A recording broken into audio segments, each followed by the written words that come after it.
know if you can see, but it's actually coming out. And it's about to fall. So I thought I'd try to do one. It's going pretty easy, actually. But the big fall is about to happen.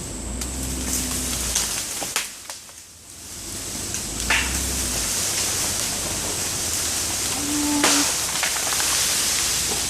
tree is down! Yay!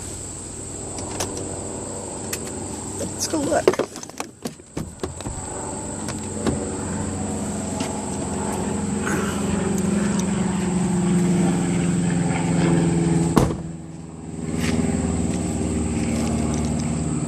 It's still pulled pretty tight. I guess I should have backed up, because if it snaps, I'll be in trouble. But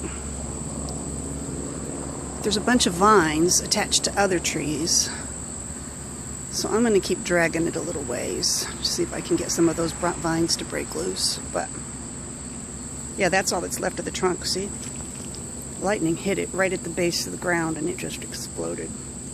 There wasn't any roots. Anyway, here we go.